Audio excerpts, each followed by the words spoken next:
happy to take any questions you may have.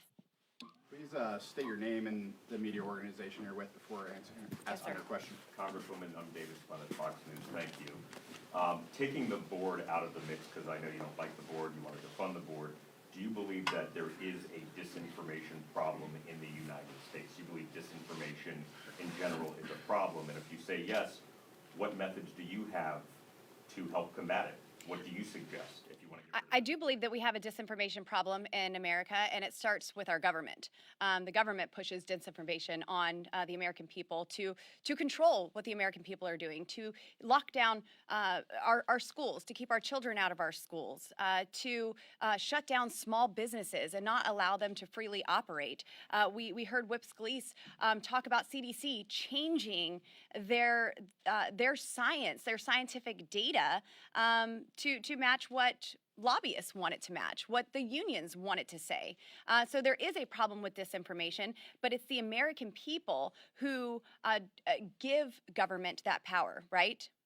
Government derives its powers from the American people. We give consent to be governed. And so it's the American people that truly are the arbiters of truth. And they are the ones that need to be able to have that freedom to speak out and hold government accountable, hold the press accountable. How many times do we turn on the news and hear misinformation, hear propaganda, whether it's COVID-19 or the southern border saying that it's secure and there is operational control, that our economy is doing well, that inflation is not skyrocketing. This is the kind of false information that the American people are hearing on a daily basis, and we need to combat that with truth. This board is not the answer, because that continues to stifle the truth and prevents people from actually speaking out and holding government and media accountable. Yes? So you're saying it needs to be an organic experience to combat misinformation from the public? I mean, what about some of the misinformation from the former President Trump, as far as saying that he won the election, saying that the election was? Well, I think that we need to have hearings to that. We are certainly here to talk about this board, but we need to have hearings, and that's what I'm looking forward to in a Republican majority in the House of Representatives, have hearings into the 2020 election. I hope that you've seen 2,000 Mules. I would like to investigate if any of that is provable. If we can have geo-tracking when it comes to January 6th and come to people's homes who were holding a sign outside of the Capitol and interview them, have the FBI interview them, interrogate them. Well, I certainly think we could use that same technology to look at people who may have been harvesting ballots illegally and possibly, potentially even paid to do so by nonprofit organizations.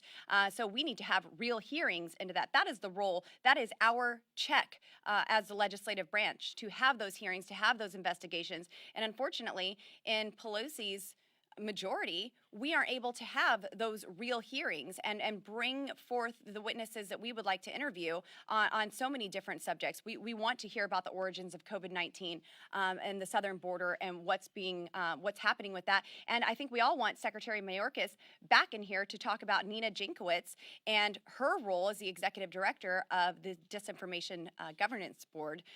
She certainly should not be in charge of that, but thank you very much. Yes? Hey, Congresswoman Olivia Beavers with Politico. At the moment, Republicans don't have the majority in the House, and I know that there's skepticism about this board and being able to control disinformation, as you've all been pointing out. But are there areas that you're willing to work with the board on, maybe, disinformation that cartels are pushing and other situations that you say, okay, we'll work with you now until we have the majority? So I don't see anything that we need to work with and codify this board and give them credence. This board needs to be defunded. It needs to be dismantled, because this is not a tool to go after the cartels. We have plenty of tools that we could use to go after the cartels. In fact, I've talked to the Border Patrol agents, and they're not even wanting more resources, funding, personnel, infrastructure. They just want the policies to be able to do their job, to secure the southern border. So we have many tools already available to combat the cartels, but the southern border is wide open. And this right here, it seems like it was created to terrorize the American people rather than to prevent terrorists from engaging in our country. So I would not give any credence to this Disinformation Governance Board, this Department of Propaganda. This is an attack on the American people. Yes. To both of your questions, let's take a look at the start of the invasion in Ukraine. And it was released just prior to the invasion that there would be a false flag operation that Russia would use. We know that Russia and China and other malign actors around the world do use information as a tool of warfare. Our intelligence community very aptly identified that and fought back against the misinformation. And I think that's, to both of the first two questions, that's the right place in the right time in the right method to fight against the misinformation. The Russians have used this tactic before. They've used it in Eastern Europe. Obviously, it's something that we have to watch in the United States.